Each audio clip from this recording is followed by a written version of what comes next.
ആരോഗ്യത്തോടെ ഇരിക്കാം. മികച്ച പരിചരണം ഞങ്ങളുടെ ഉറപ്പ്. Shoranur medical trust, Shoranur.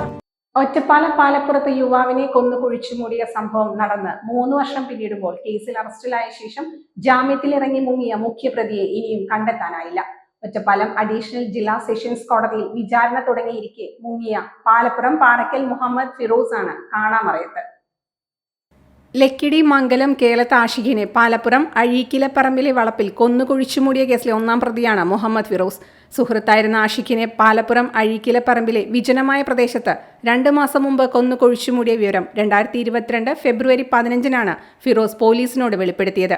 കവർച്ചാ കേസിൽ കോടതി പുറപ്പെടുവിച്ച വാറന്റ് പ്രകാരം 2022 ഫെബ്രുവരി 14-ന് പട്ടാമ്പിയിൽ അറസ്റ്റിലായ ഫിറോസ് ചോദ്യം ചെയ്യലിനിടെയാണ് താൻ രഹസ്യമായി നടത്തിയ കൊലപാതകം സംബന്ധിച്ച് പോലീസിനോട് തുറന്നു പറഞ്ഞത്. സുഹൃത്ത് ആഷിഖ് എവിടെയെന്ന പോലീസിന്റെ ആവർത്തിച്ചുള്ള ചോദ്യത്തിനിടെയായിരുന്നു ദുരൂഹമായ കൊലപാതകം സംബന്ധിച്ച കുറ്റസമ്മതം.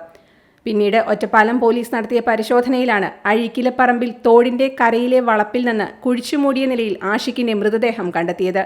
തുടരന്വേഷണത്തിനിടെ 2022 ഏപ്രിലിൽ ഫിറോസിന്റെ ബന്ധുവും പാലപ്പുറം സ്വദേശിയുമായ മറ്റൊരു യുവാവ് കൂടി കേസിൽ പിടിയിലായി.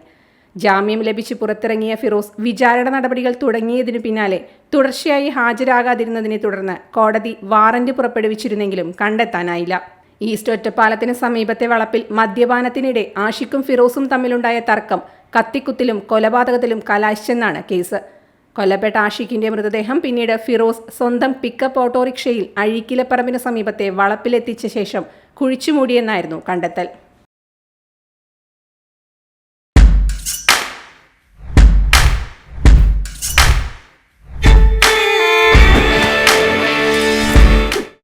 Dot view news.